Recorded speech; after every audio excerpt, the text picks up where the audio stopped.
Hello everyone, তোমরা সবাই কেমন আছো? আশা করি ভালো আছো। তোমাদের দয়া ইনশাআল্লাহ আমিও ভালো আছি।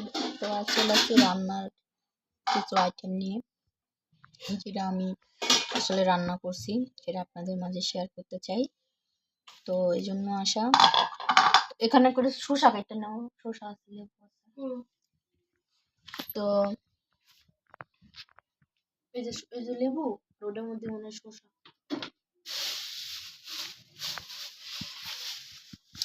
তো যাই হোক, এটা মুরগির রোস্ট। সব ও আবার রাইতে খাবো না, এই সাইডেই নাও, পরে সাইডেই নাও, আর আছে না না।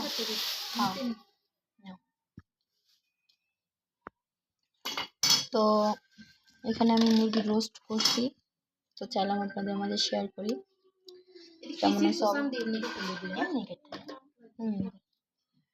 তো এই ছিল। তারপরে কার রোস্ট খেতে বেশি পছন্দ, বা আমার অনেক ভালো লাগে রোস্ট খেতে, কিন্তু বাইরে তো বিদেশ বাড়ি করতে অনেক কষ্ট হয়। তো যাই হোক, তো আমার অনেক কষ্ট হলেও করি, যেটা খাইতে অনেক ভালো লাগে সেটা কে না করতে চায় বলেন। তারপরে যেটা খিচুড়ি, ভুনা খিচুড়ি, কার কার পছন্দ অবশ্যই জানাবেন।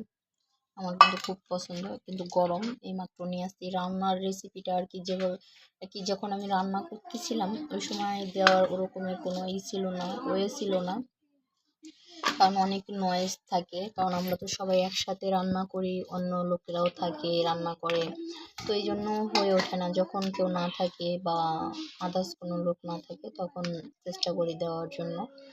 তো যাই হোক, এই ছিল। তারপর আজকে যেটা করছি, আজকে অনেক রান্না করছি। তো খিচুড়ি কার কার পছন্দ, খিচুড়ি আর হচ্ছে লোকের মুরগির রোস্ট, এই দুটা।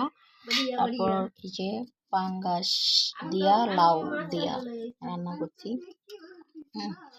তো যদি আপনাদের ভালো লেগে থাকে অবশ্যই লাইক, কমেন্ট, শেয়ার করবেন, সাবস্ক্রাইব করবেন।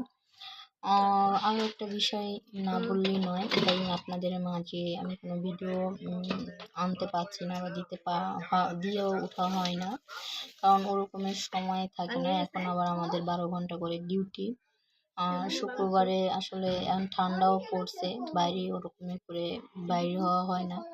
গরমের সময় একটু বাইরে হওয়া যায় বা বাইরেনো যায়, কিন্তু যখন এখন তো ঠান্ডা, এখনো অল্প অল্প ঠান্ডা, তারপরও বের হই না। ইনশাল্লাহ আপনাদের সাপোর্ট ও ভালোবাসা পেলে অবশ্যই বেরোবো।